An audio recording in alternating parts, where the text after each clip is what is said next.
Bulldozer দিয়ে একটি বাড়ি গুড়িয়ে দেওয়া হয়, সেখানে যখন নারায়ে তাকবীর আল্লাহু আকবার স্লোগান হয়, বিদেশিদের কাছে কি বার্তা যায়? বার্তা যায় দেশে মৌলবাদের উত্থান হয়েছে এবং হাসিনা যেটি প্রমাণ করতে চেয়েছিল সেটি কিন্তু প্রমাণ হয়ে গেছে। আসসালামু আলাইকুম ভিউয়ার্স, কেমন আছেন?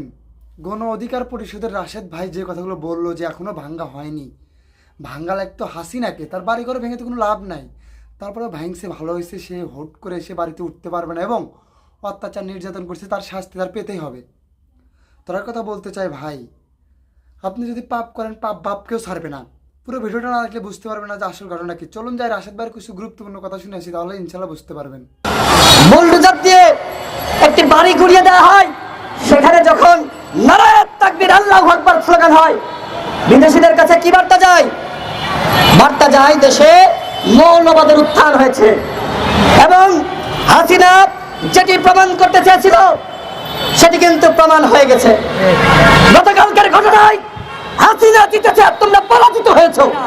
আজকে শুধু ধানমন্ডি 32 নয়, একই সাথে আপনারা যদি ওই বুলডোজার নিয়ে এই সরকারের উপদেষ্টা পরিষদে হানা দিতেন, তাহলেই বলতাম আপনারা সত্যিকারের বিপ্লবী। দ্রব্যমূল্যের দাম কমাতে পারে নাই, এখনো পর্যন্ত আওয়ামী লীগের হাইকমান্ডার কাউকে ধরতে পারে নাই। তোমরা ওবায়দুল কাদেরকে পালাতে সহযোগিতা করো, পালিয়ে যাওয়ার পরে তার বাসা বুলডোজার দিয়ে গড়িয়ে দাও। তোমরা কত বিপ্লবী আমরা বুঝে ফেলিয়েছি। যখন কাদের বাংলাদেশে ছিল তখন তোমাদের সরকার কি করেছে? কি করেছে? চোর পালানোর পরে বুদ্ধি বাড়ে, তাই না? চোররা পালিয়ে গেছে ভারতে, তখন তোমাদের মাথায় বুদ্ধি ছিল না, এখন তোমাদের মাথায় বুদ্ধি এসেছে। ধানমন্ডির 32 নম্বর বাসা ভাঙতে হবে, যেখানে যেখানে আওয়ামী লীগের নেতাদের বাড়ি আছে সেগুলো গড়িয়ে দিতে হবে। যখন আওয়ামী লীগের নেতারা বাংলাদেশে ছিল তখন তোমরা কার কি ছিঁড়েছো? কারণ একটা চুলোতে ছিঁড়তে পারো নাই, পেরেছে? এই সচিবালয়ে আওয়ামী লীগের সুবিধাভোগীরা তারা এখানে আস্তানা গেড়েছে, ওদের কয়জনকে সরিয়েছে? তোমরা এই সচিবালয়ের কর্মকর্তাদের বাড়ি দুর্নীতিবাজ মাফিয়া লুটা, যারা বাংলাদেশকে ধ্বংস করেছে, যারা অর্থ পাচার করেছে, ওই দুর্নীতিবাজদের বাসা তোমরা যদি পারো বুলডোজার দিয়ে গুড়িয়ে দাও। পারবা? পারবা না। তোমরা উল্টো কি করেছে আমরা জানি। আব্দুল জাহের বলেছে এসপি নিয়োগ হয় কত লাগে? কত বলেন তো? হাসিনার আমলে যেমনে নিয়োগ হইতো, এই সরকারের আমলে সেই নিয়োগ বন্ধ হয়েছে? বন্ধ হয় নাই। সুনামগঞ্জের এসপি আনোয়ার হোসেন, তাই তো? আনোয়ার হোসেন গতকাল ভিডিও দেখেন নাই? সে কি করেছে? আমাদের গণ অধিকার পরিষদের নেতাকর্মীদের নামে মামলা হয়েছিল, জানার জন্য যে সেই মামলার আপডেট কি সেখানে দিয়েছিল। তাকে স্যার বলে নাই, তাকে বলেছে এসপি সাহেব। এতে অন্যায় হয়ে গেছে, তাকে সাহেব বলা যাবে না, স্যার বলতে হবে। স্যার বলে না, এই কারণে ধার ধাক্কা দিয়ে গালিগালাজ করে রুম থেকে বের করে দিয়েছে। তোমরা বিপ্লবের পরে প্রত্যেকটা তোমরা জেলায় জেলায় এই ধরনের এসপি নিয়োগ দিয়েছ, এদের মাধ্যমে তোমরা রাষ্ট্র সংস্কার করতে চাও। গণ অধিকার পরিষদের সিনিয়র সহসভাপতি ফারুক হাসান এখানে আমার আগে বক্তব্য রেখেছে, তার উপরে শহীদ মিনারে হামলা চালিয়েছিল। তোমরা কি করলা? সেই হামলাকারীদের 11 ঘন্টার মাথায় জামিন দিয়ে দিলা। কারা দিয়েছে জানেন? এই সরকারের রাঘব বলরা, এই সরকারের ওই যে বড় বড় নেতারা আছে না, যারা এসপি নিয়োগ দেয়, ডিসি নিয়োগ দেয়, ওরা জামিন করিয়েছে। তথ্য ছাড়া কথা বলছে না। আপনারা শোনেন নাই নামগুলো? এই হচ্ছে রাষ্ট্র সংস্কার।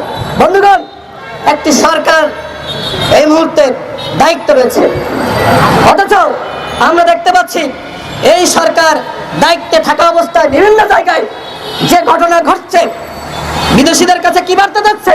যে ইউনূস কিছু পারে নাই, ইউনূস কোনো কিছু কন্ট্রোল করতে পারে নাই।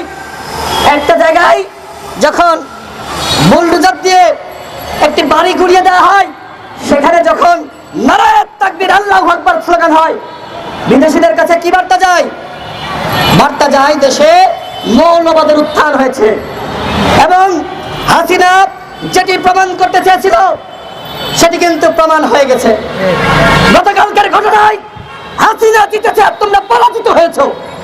এখন হয়তো এই কথা শুনে অনেকে বলবা রাশেদ কি কয়, 2 বছর পরে টের পাবা, 5 বছর পরে টের পাবা আমরা সত্য বলছি নাকি মিথ্যা বলছি। আজকে বাংলাদেশকে একটি মৌলবাদী রাষ্ট্র হিসেবে প্রমাণ করার জন্য ওই কথিত রয়ের এজেন্ডাই ষড়যন্ত্র করছে। এই ষড়যন্ত্রের ফাঁদে আমাদের কথিত বিপ্লবীরা পা দিয়েছে, ষড়যন্ত্রের ফাঁদে। বিশ্বাস করেন এইটা একটা ফাঁদ এদেশের মুসলমানদেরকে খাটো করার জন্য, ছোট করার জন্য, যে এরা মৌলবাদী, এরা জঙ্গিবাদ, এটি প্রমাণ করার জন্য এই ধরনের জেলায় জেলায় বিভিন্ন জায়গায় ওই ধানমন্ডি 32 বলেন আর ওই উবায়দুল কাদেরের বাড়ি বলেন, এই যে হঠাৎ করে তারা আবার নাকি দ্বিতীয় বিপ্লব শুরু করেছে। এটা দ্বিতীয় বিপ্লব নাকি আওয়ামী লীগের প্রতি বিপ্লব? আওয়ামী লীগ জিতেছে, তোমরা যেত নাই, তাই বলো না কেন ভাই? আপনারা দেখেন নাই ভিডিও ভাইরাল হয়েছে, কি বলা হচ্ছে? সেনাবাহিনীর উপর দিয়ে বুলডোজার চালানোর জন্য। এটা কোনো কথা হইলো? এটাকে আপনারা গ্রহণ করছেন? বলেন গ্রহণ করছেন? বলা হচ্ছে কিসের সেনাবাহিনী? What is this? এই সেনাবাহিনী যদি জনগণের পক্ষে না দাঁড়াতো তাহলে এই বিপ্লব কোনোভাবেই সফল হতো না। সফল হতো? কোনোভাবেই এই বিপ্লব সফল হতো না। সুতরাং সেনাবাহিনীকে নিয়ে বিতর্ক সৃষ্টি করা, উস্কানি দেওয়া, এগুলো মোটেও সঠিক কাজ হচ্ছে না। আজকে শুধু ধানমন্ডি 32 নয়, একই সাথে আপনারা যদি ওই বুলডোজার নিয়ে এই সরকারের উপদেষ্টা পরিষদে হানা দিতেন তাহলেই বলতাম আপনারা সত্যিকারের বিপ্লবী। কারণ এই সরকারের উপদেষ্টা পরিষদে সবচাইতে বড় বড় আওয়ামী দালালরা এখনো বহাল তবিয়তে রয়েছে।